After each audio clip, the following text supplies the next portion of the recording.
镜头转到印尼，苏北省仙达市的咖啡拥有独特的味道。这种独特的味道是因为居民使用高地种植的咖啡豆。在当地呢，有一家已有数十年历史的咖啡店。这家咖啡店成立于1925年，目前已经传到第3代。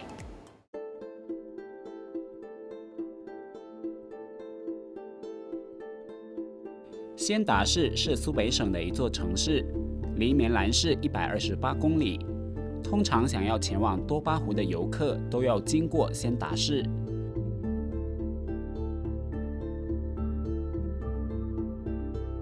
这个城市的独特之处就是当地的咖啡店。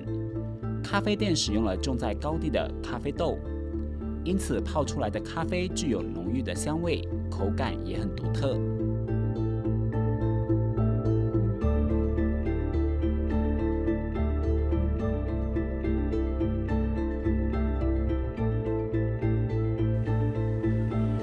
Membuka toko itu di 25 Januari tahun 1925. Itu pas hari Imlek pertama. Pas Imlek hari pertama. Jadi saat itu nama kedai kopinya Heng Seng.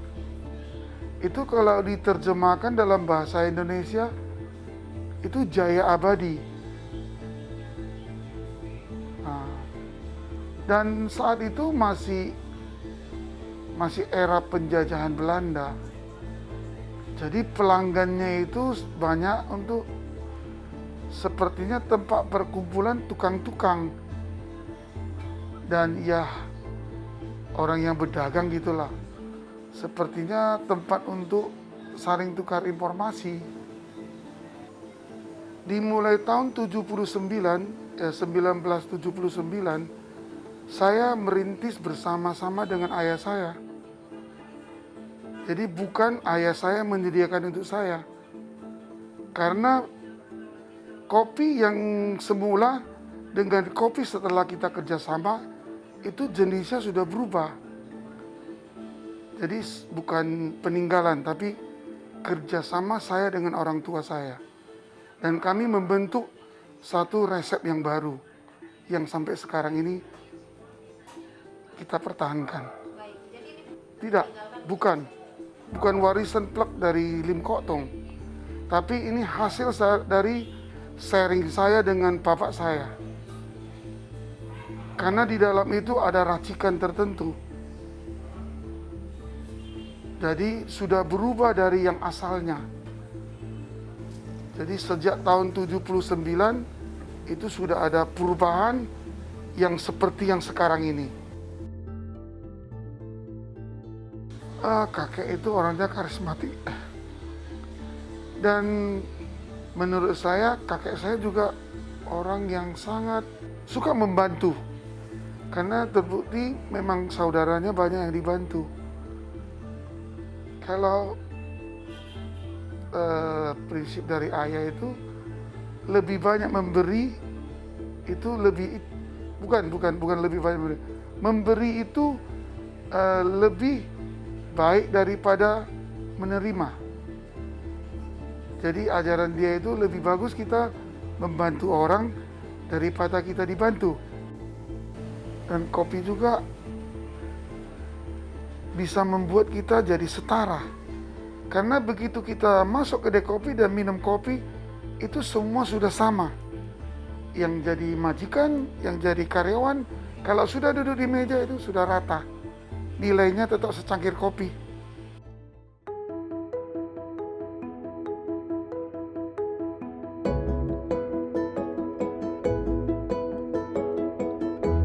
在当地有一家老咖啡店，这家咖啡店成立于1925年，目前第3代咖啡店老板 Jamil Halim 依旧保持着咖啡店的特色。他没有修缮咖啡店，以保持老式风格的气氛。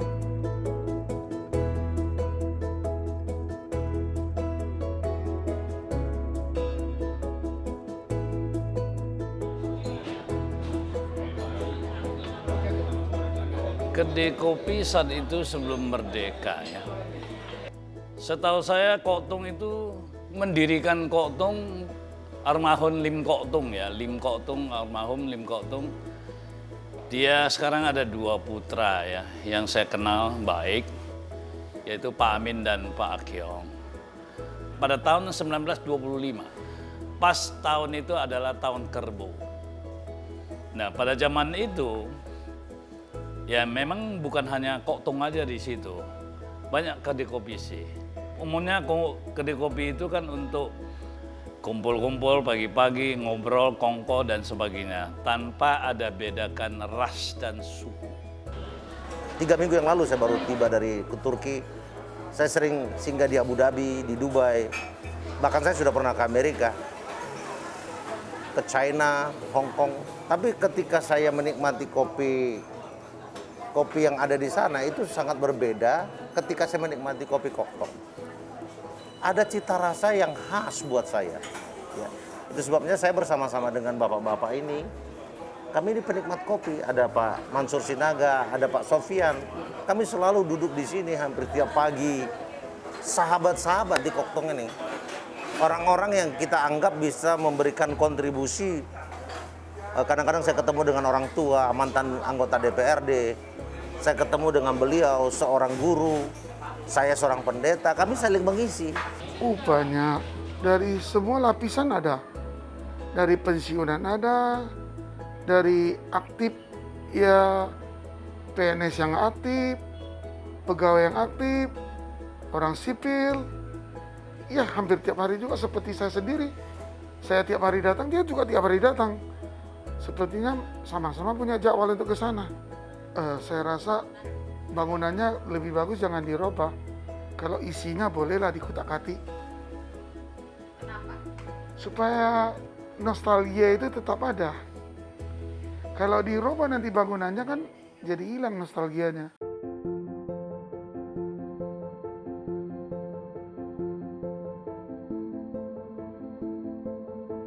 Jamin Halim 的长子 Vincent 将来是咖啡店的第4代继承人。他肩负起继承家业的重任。他父母希望在竞争激烈的数字时代中，他能守好咖啡店的好名声。除了传承业务 ，Jamin Halim 还把这家咖啡店代代相传的诚实和乐于助人的理念传给儿子。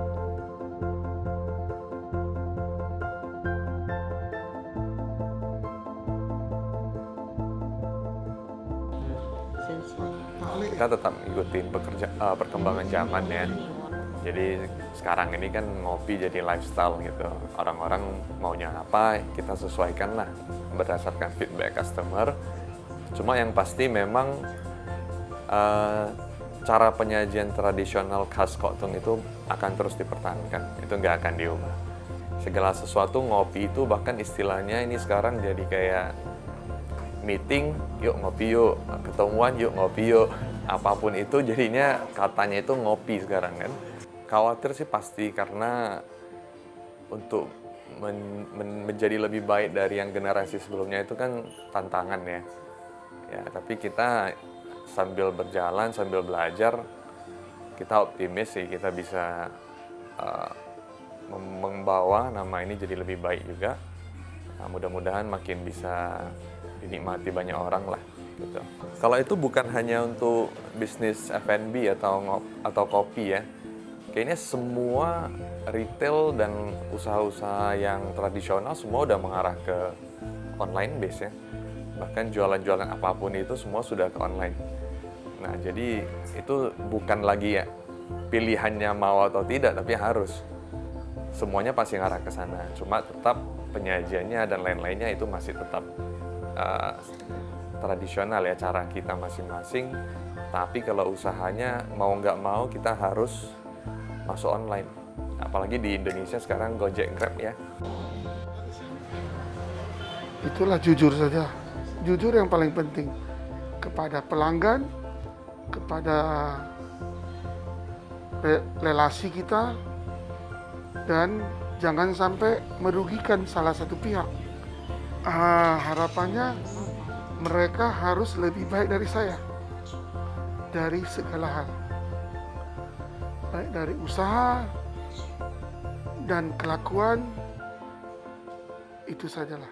Untuk ayah. Untuk ayah. Harapannya ya orang tua kalau bisa menikmati inilah waktu-waktu yang ada, bahagia. Kalau masih ada harapan yang belum tercapai ya dikomunikasikan, mana tahu kita bisa bantu gitu kan. Ya, lebih ke kita nggak tahu masing-masing orang jatah yang kita diberikan Tuhan di dunia berapa lama kan. Jadi selama masih ada waktu yang diberikan ya apa yang dinikmati lah, dijalani dengan bahagia gitu. Harapan saya supaya mereka tetap menjaga brandnya dijaga, taste-nya dijaga, dan termasuk kualitas harga. Saya pikir itu perlu supaya ke depan Koktong ini akan menjadi sebuah sajian kopi yang bisa dinikmati dan terjangkau oleh masyarakat dari berbagai lapisan.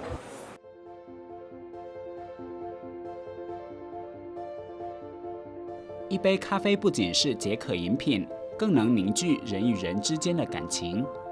这就是仙达市一种独特的咖啡文化。